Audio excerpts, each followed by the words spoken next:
Well, I would first say that the inspiration came from my kids, my two sons, Cassius and Tucson, way before I knew I would be doing this project. And their stories, their ups, their downs, just lived in my heart for quite a minute. So, Imagine Entertainment, Brian Grazier had a meeting with Kevin Durant, and Kevin Durant talked to him about his youthful, club basketball days, and they both thought it would be a good palette for a series. Francie Calco, one of the producers at Imagine, came to me. I met with KD, and just had a really great meeting. And I not only saw this as an opportunity to tell stories that were loosely inspired by KD's experiences, but things that I've seen, things that I've lived through, things that I've just seen youth go through, and really thought this was an opportunity to tell a basketball show that's not about basketball. Absolutely, and in television and film, we sometimes see the Black community seen as a monolith, and I love that you just expanded all of these wonderful characters and really given us a full circle story, so kudos to you. Isaiah, I want to jump to you.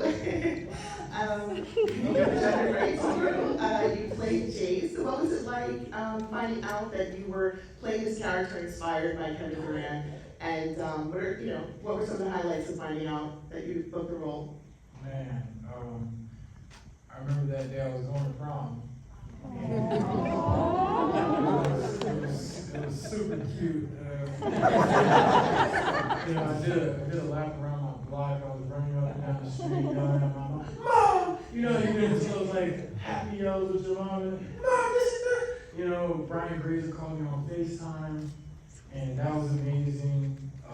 Just getting to talk to him for like 10 minutes. We were just going on about life, what kind of food he's gonna cook today. It was an amazing experience, totally. Nice. And let's dive into swagger. What does swagger mean? I mean, I have my own definition. I'm sure everyone has their own. But what does swagger mean to you and the series? Reggie, maybe we can start with you. Just really means,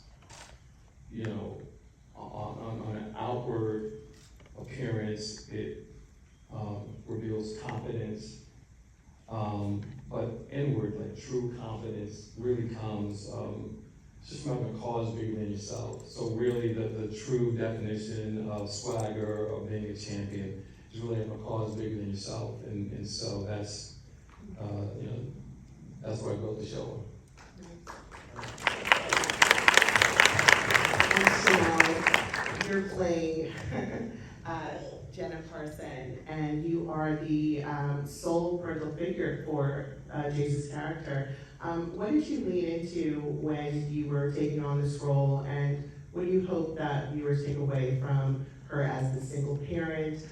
She's kind of like in that center court, boxing out, protecting Jace. So what was significant to you for her character? Part of her swagger is she was in her situation. Like, she looked good, she had the natural hairstyle. She was always pumping her son up. So I would say take away that we aren't our situations. Not like what you said, that we aren't a monolith. Single mothers are not the same. I have single mothers in my life, and so I pulled from that. And it was just fun being Jenna, just leaning into like the high heels and looking good, and it's easy to play that part. I think for any actor, it's like, don't worry about like the problem, like how do you get out of it? So I any other job that I take, I'll just take that swagger, like, come on, let's go. Like, I look good doing it, You are an athlete. So what was it like to now be an actor who is now playing an athlete? Well, I would say a lot of kids my age, you want to skip to the end of the story. You want to be at on set. A lot of swagger started. It was just a PowerPoint. It was showing me, Reggie was showing me on his computer one day, and I'm like, So we're supposed to make that, I'm gonna do it, I'm signed up. But, as a young kid, you wanna skip to the end. It's really, the story we tell is that life is a maze, it's a journey. I kind of treated it like double dutch, like jumping rope. You want to get in there, you want to start on 2 feet, and now you got to show them how you hop on 1 foot, and then you show them how you get on the other. So that's how I took it. And I'm just applying it to life now. It's all a journey. Absolutely. Can I add something to that? We had an enormous casting search for the role of Jace Carson, and it really became apparent, deep and the great casting director Lauren Gray, and it really became apparent in our process that we probably weren't going to hire an actor because Isaiah does his own stunts. And so one of the things in our process, we've never lowered the rim, whether it's a slow motion shot, whether if you see the ball going through the hoop, it's because the ball is going through the hoop. And so I felt like one of the great things with Isaiah is he brought this athletic mindset to how we approach the craft.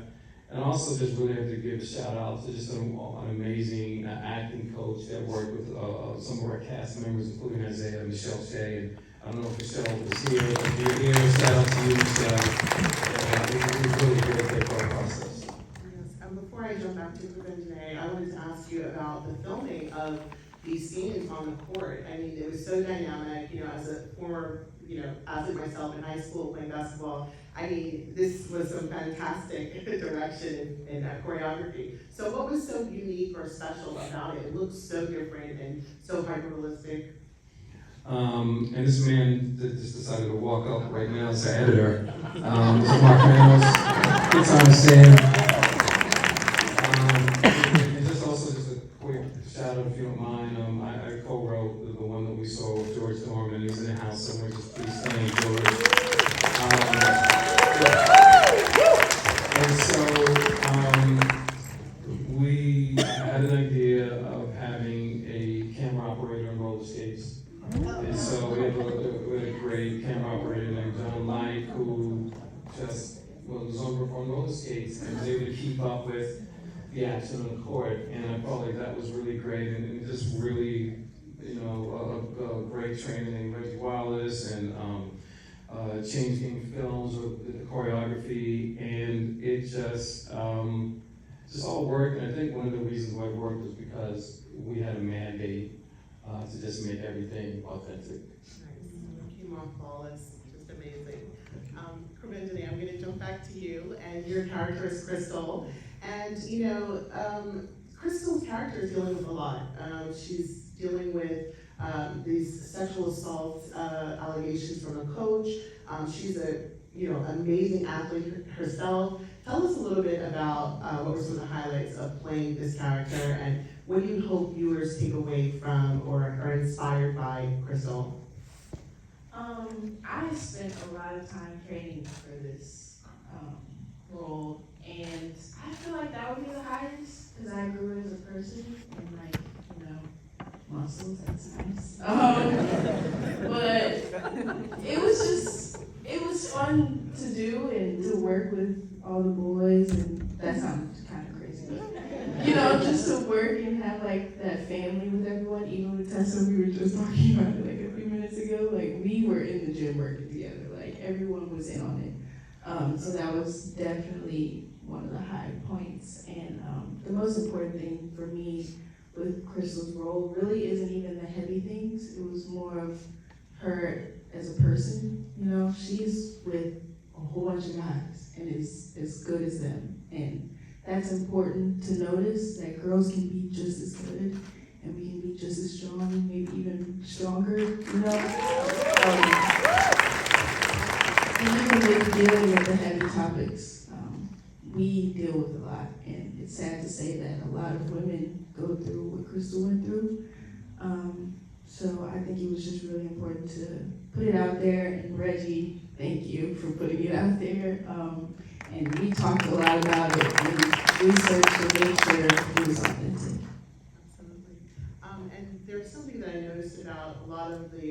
performances, but Isaiah especially, and Quvenzhané, there was so much being, messaged in the film without you even having dialogue. There were a lot of quiet moments. I don't know if Reggie, you can kind of talk about, that process. Yes, it's been a constant theme of my writing process and directing process these last 2 years. So thank you for bringing it up. We call it the power of silence. Because acting is when you're talking. You're still telling a story whether you're just speaking or not. And it also takes like a really great actor to be able to tell the story without depending on words. And just the more that we went through the process, the more I trusted that this amazing cast can do that, and it just felt just very, very exciting and satisfying to just see it on their face and their body language. And Ozzy, we're gonna jump back to you, I didn't forget you. I loved your character, you're playing Royale, and he has not a learning disability, but a learning challenge, or he just learns different. What did you love about playing this character, and how he uses his genius to triumph in the end? I like that he's not a bully. I say it because I'm just used to like certain different roles. I'm either the intimidating type, or I'm just, taking somebody's cane or doing something like that. But it was different to kind of like just be the vulnerable one this time, like the one that's kind of on the outside looking in, like, oh, I want to be like them. I want to be with these guys. I'm trying to be their friends. I'm trying to make sure I look cool in front of them, And he's like very vulnerable in front of them all the time, and he just wants to be like them. And it's like one of those things, and also kind of portraying, like you said, like the kind of learning disability a little bit as far as dyslexia, which is something I kind of actually had a little, experience with when I was a kid. I had like, a little touch of it where it was hard to kind of school-wise, in the books and stuff. I wasn't really up to the same place everybody else went, just like Royale isn't up to where everybody else is in basketball. So that's kind of a couple of my favorite things about playing.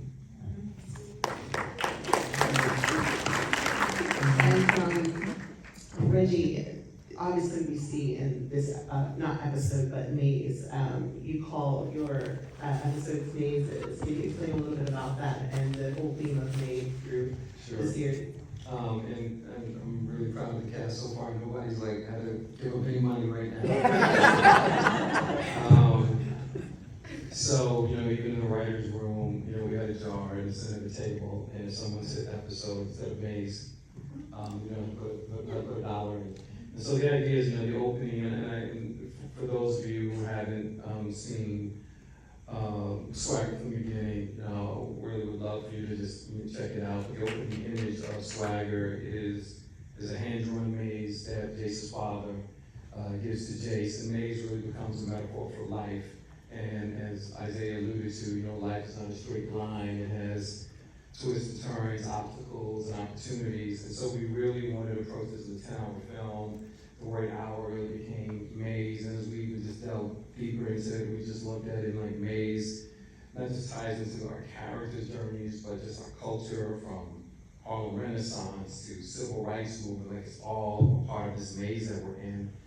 And so we just embrace this as part of our storytelling, and Swagger's a 10-hour maze. And before we jump to Tessa and Tristan, I wanted to ask you, clearly we're seeing remnants of current events that happen from Black Lives Matter and COVID and names,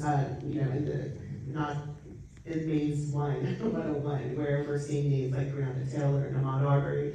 How is the taping and filming affected by these current events, and how did you decide to incorporate them?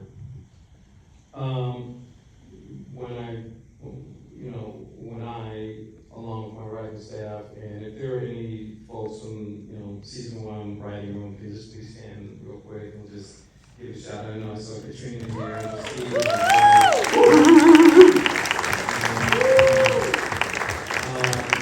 So first of all, I couldn't have done it without a great staff, but we did not plan for that. And so the world planned for it. We were shut down because of the pandemic, and it took us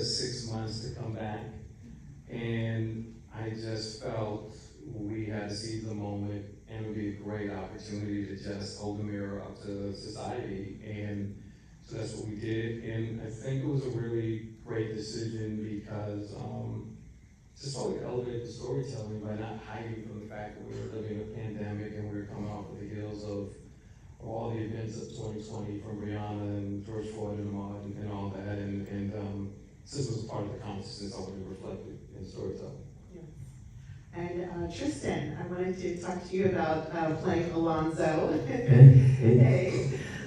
So, you know, you're a phenomenal actor, but, you know, were there Oh, thank you. You're welcome.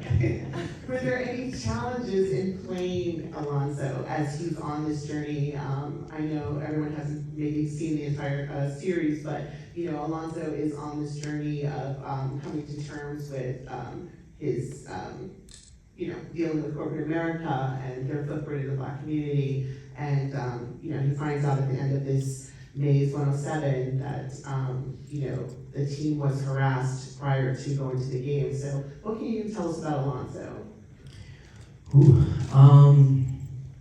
I think as you said, you know, I think this season we see, for all of those who haven't seen it, I implore you guys to go check it out. This season, we watched Alonzo, a young Black man who's in corporate America, we see these guys all the time, they kind of become a part of their corporate structure. You know, they become what they are around all of the time. And a lot of times with that, they lose a lot of their morals, or they don't look at things the same way that someone in their community would usually. So they come off as a, for lack of a better term, an asshole. So one of the beautiful things that I'm glad I got a chance to do with Alonzo was to go on his mistakes with him. Watch him as he makes his own mistakes. Watch him as a lot of the stuff he says makes sense. And then just see how through the season you start to see that moral compass shift as he watches what goes on with the boys, with the kids, and he, instead of trying to constantly figure out what he can take from the situation, he's like, what can I give to make it better? But then the beautiful part about that is, again, if you guys see it, I don't want to ruin it for you. You start to find out, well, is it too little, too late? Very true, very true. And Tessa, hi.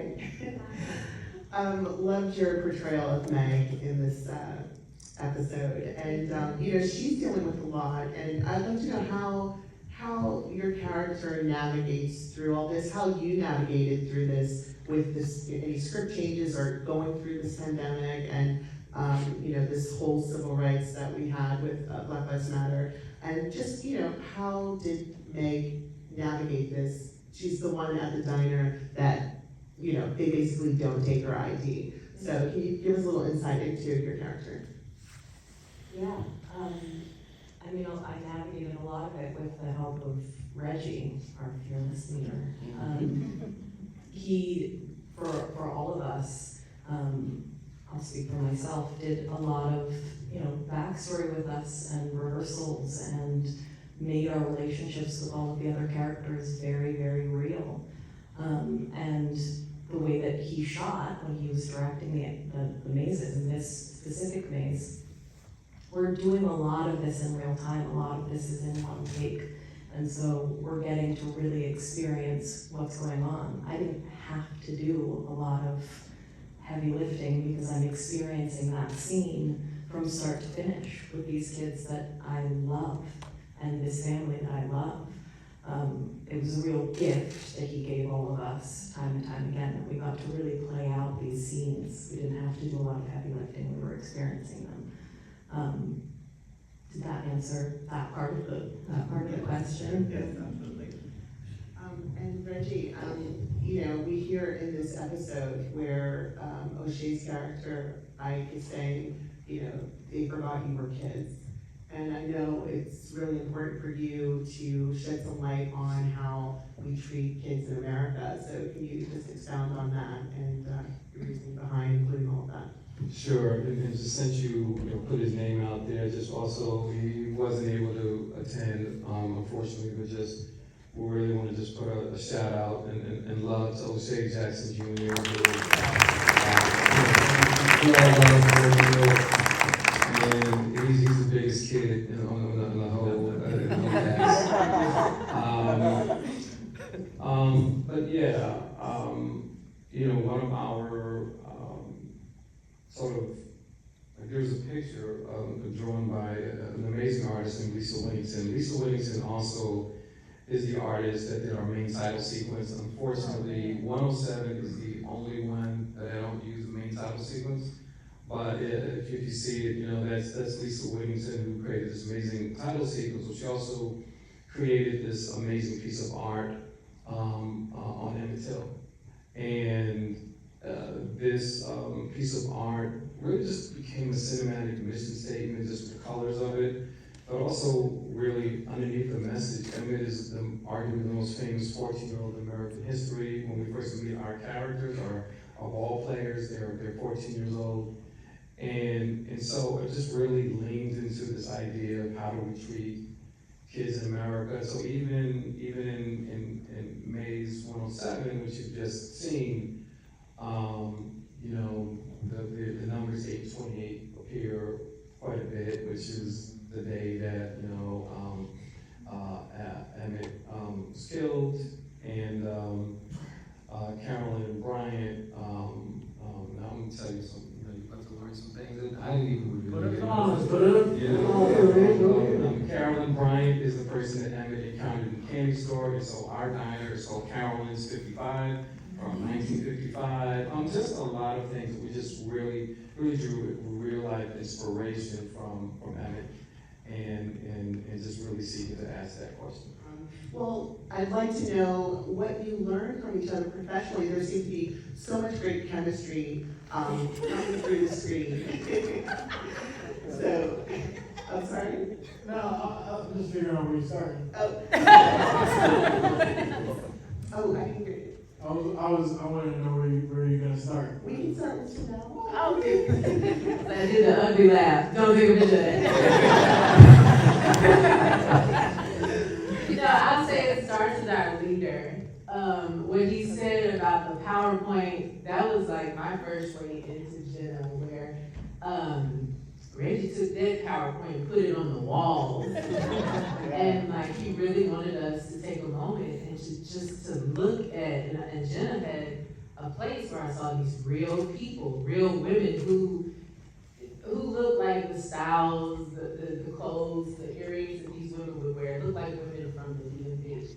So that was my first in. This man even had a soundtrack. He was listening to Tupac Mama on it. And I would listen to it every morning, and when I said it starts with the leader, he set the tone. He's this guy that I knew of his reputation before I even met him, and then he's just this angel that walks through the halls and everybody loves Reggie. And so, like, the whole process of me just auditioning, every time he's like, hey, and I'm like, Hollywood. No, but like, he's family now. So you see that on set, it comes to the screen. I met him, he comes into the room after I've tested with different people, and like Isaiah, he's like, Reggie said that I have to touch your leg. And I was like, you don't even have to talk to me. I immediately felt like he was professional, he's never acted before, and just right away, it was just meant to be. And like, I'm a fan of Quvenzhané already, and just everybody, like Tristan, Tessa, Ozzy, everybody who's not here, all the young men, they were professionals that just came into the room. So what you see, what exudes, it's just real people, really appreciative to work in a space with a good guy that just took the time to be like, that's who that is, that's that person. So I felt confident every time I walked into the room, like, okay, I'm Jenna. And he put people around us, Michelle Shea, the writer, Steve, and Katrina, people who knew they brought their stories into the room. So it's like real people come, this felt like a really great collaboration that just stands out from all the rest. And you can shut me up and somebody can come in, but, yeah. That's wrong. So, man, I mean, first day of work was crazy. We're in this warehouse in Virginia, and I'm walking next to, like, all right, O'Shea Jackson, just kidding, okay. Then Quvenzhané, Wallis, I meet the team, and, you know, they all reach out with open arms, and the first thing Reggie ever said to me is, like, nobody else doesn't want you here. Like, everybody wants you here. You made me feel so welcome. And Reggie, you know, this man is a director, he's a father, but he's like a true leader. You know, there was so much he had to put up with and pull together for, you know. Say that again. So much he had to put up for his with. vision to be, you know, for his vision to be, you know, put on screen the right way. And he told me, you know, well, he told us all we gotta be honest stuff, you know, but me especially because I was just coming from a basketball background.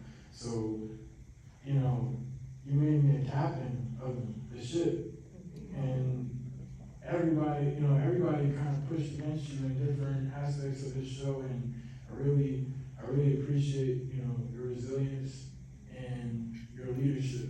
You taught me to be very gracious in the midst of. Why is it more comfortable when you guys roast me? We can do that too. But to add on, I want to give a shout out to someone who's not here today, Khalil Harris. Really amazing athlete, and you know, just like an athlete, take that mentality. All right, I want to hang out with the actors. What are they on, right? So we go to his hotel room, and you know, you walk in the hotel room. Khalil, you there? Door creaks open. Khalil, he's facing the other way, in the window like this. Like contemplating life. And it was like, I don't know, so many black people that flashed in my head watching Khalil do that. It was like Nelson Mandela, Malcolm X, every single person was just flickering through my head, and you know, I just realized with that one experience, you know, where I was at, you know, and that sense of professionalism, I'll take with me everywhere. I love this family. I mean, I feel like as we go down the line, we're gonna hear a lot of the same thing, but Reggie really, like, he's the man. And for me, I had a rough patch where I kind of lost a lot of my self-confidence with my work. And I heard a lot of no's, but that's something you deal with in this industry. And I saw Swagger, and they were like basketball, and I was like, I can't really, you know, I'm not a hooper for real, but I'll try, I'll audition. And then I heard about Crystal, and I was like, oh, she's like that. So that means I'll be in the gym a lot. And my brothers, they both play basketball, so I'm like, I know they're gonna be, that's not right. You know, they're gonna tell me to do it again. Like, that was pathetic. So it was just a lot. And then I talked to Reggie the first time I talked to him. Like everyone has said, he laid it all out, like, you know, top to bottom. And not only did he do that, he gave me a lot of reassurance that he didn't have to give me. And he let me know that, like, he trusts me with this character, and he loves my work and all that stuff. And it just brought back who I was when I was 5 years old when I first started. So I just want to thank you for that. We just had a phone call the other day, and he's just like family, like we're all family. And someone I want to mention that's not here is Jordan, who plays Jackie. She was like my bestie because I was surrounded by boys, and then she was the only other girl. So when she was on set, I was like,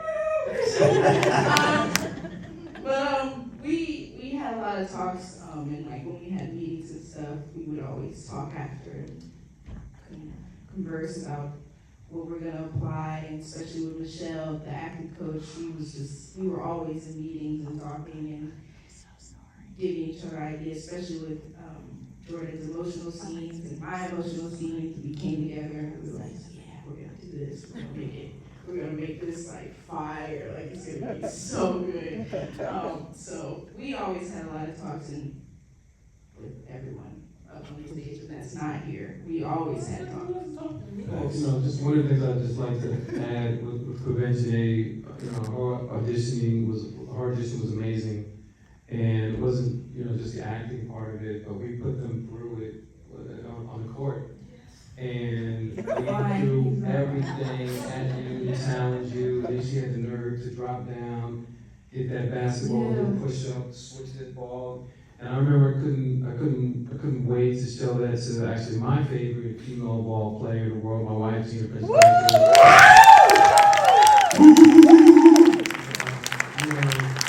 I knew when Gina was a believer with the ball playing that we were on the right track.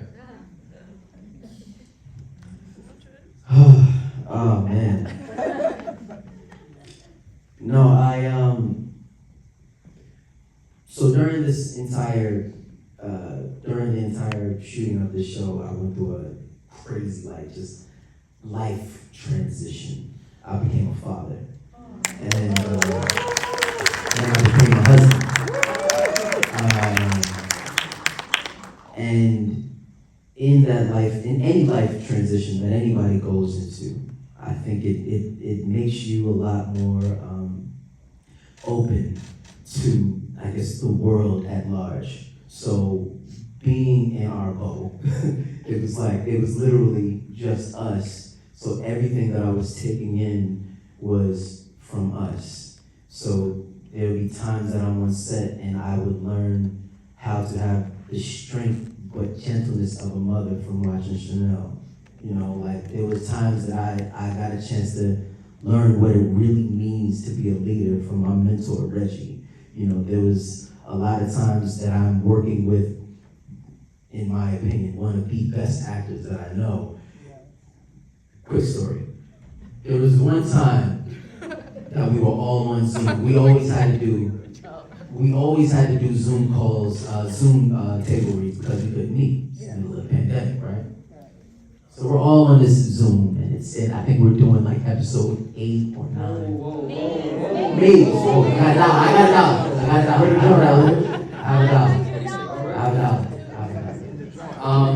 May's 8 or 9, if I'm not mistaken. May's 8. I think it was May's 8 or 9. And, maybe 9. And when we're doing table reads, it's always just kind of go through the motions, just kind of get the words out. Everybody's trying to figure it out. She's just chilling. God, she has this one scene I'm not gonna ruin for you guys. You guys gotta go see. You have to see, because if you think what she did on the show was great, the Zoom was crazy. But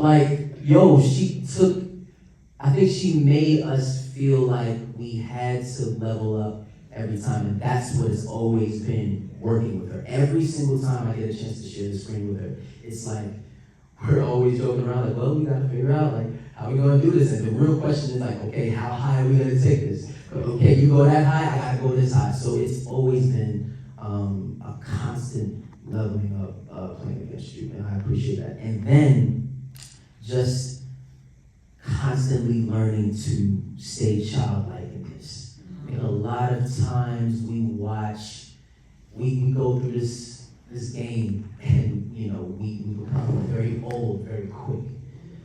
But getting a chance to work on the show with these kids, and O'Shea, who was the biggest kid,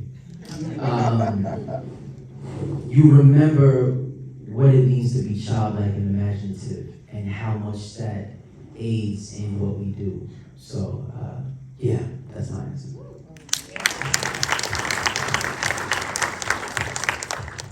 I was inspired by every single person, cast and crew. Oh no. I will cry. I love these people so much, and I'm changed as a person. I'm not I have never worked on a job where I loved every person that I came to work with. it's such a gift. We worked as a team, and that's not how I've worked on any other job. It's usually each man for himself. That's not how I like to live my life, but I've never been surrounded by a group of people or led by a person who made us a family. You know, it was such a gift. And so we got to come to set, and it was hard work. It was really hard work, and work ethic, especially for all the kids that were playing basketball, going to school, on set. It was COVID. I mean, it was insane what these kids were doing, and showing up with smiles on their faces and laughing and singing and dancing, and there was so much joy in this hard work. It changed me as a person. I will never show up to another set the same way. I have so much gratitude for being a part of this experience. I'm trying to keep it light and stuff, man. Not to sound like a broken record, but I gotta go back to Reggie one more time. Our fearless leader. Like I said, you know, acting in this show is definitely different than my other roles before, and Reggie really helped me kind of like get into the zone with that, kind of like being less myself. He told me just like turn off being myself. You know what I mean? When playing a role, which is, you know, you think that'd be first thing, obvious thing, but it's like me, whenever I play certain roles, it's always like you could still see it's me playing, but like Reggie really helped me put Ozzy away and really come into Royale Hughes, this little shy dude trying to really just fit in like so badly, drastically. And as far as circling back to what he said, as far as the silence is power thing, because you know, we're all focused on like, okay, getting these lines in, saying this word, making sure this right, but it's like silence is really power. And a lot of these scenes that, you know, you'll see if you go watch the rest of the series, where it's just like you just look in our eyes and you can just really see like the emotions we're really feeling for real. And it's like, I wanted to thank Reggie for that, because that made me a better person, better actor, and it just gave me a whole new outlook on this whole acting thing, man. I just want to thank you for that, first of all.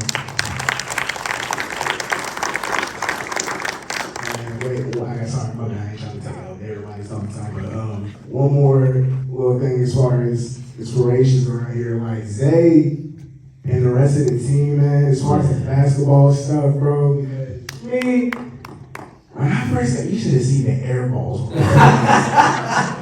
I'm talking going every which way, not even close to the basket. Like, I was not that good. I was not. And thanks to the help of Reggie, Wallis, also basketball coordinator, but also Zay and the guys really on our free time, always down to play basketball, rain or shine, night or day, always trying to like help us get better and stuff, which I really appreciated. Like, they ain't just gonna leave you in the wind. If they're about to go practice, they're making sure you're going to go practice. They're making sure they playing some knockout games or whatever to get to tighten up our basketball skills. They make sure you playing them games to tighten up their basketball skills for real. And it's like, y'all ain't finished yet, but it's like, you get through a couple more races, you see where y'all kind of crazy. I'm just saying, I didn't put myself and I just, like Pat said, I couldn't really do that without my teammates, bro. Even Crystal. Q over here challenged me on the daily for go for shots and stuff. And she made me a better basketball player. It was a point where we were literally going on the set and demanding the best of each other, and then going on the court and demanding the best. Yeah, that's a fact. So it was like, I'm in the gym, and she was already in there sipping her water on her first water break. Where you at? Have a little cutie. She'll have a little cutie Clementine. Get back. I can't make this up. I can't make this up. She'll get back on the court and hit like 7 in a row, and I'm still trying to figure out my swing. It was like that. Those are kind of people you want to be around. You know, that demand the best of you. No breaks. I never took Wow. I don't take breaks. No breaks. Right about the 7 in a row. Maybe 10. It might have been 10 in a row. But, you know, they all can't guard me. You know how I get it. It's been an amazing ride.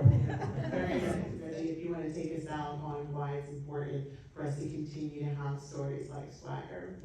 Well, you know, Thank you. You know, I think it's a really, challenging thing as an artist also because, you know, we know that people, we know that, we've gone through a pandemic, we're still in it actually, and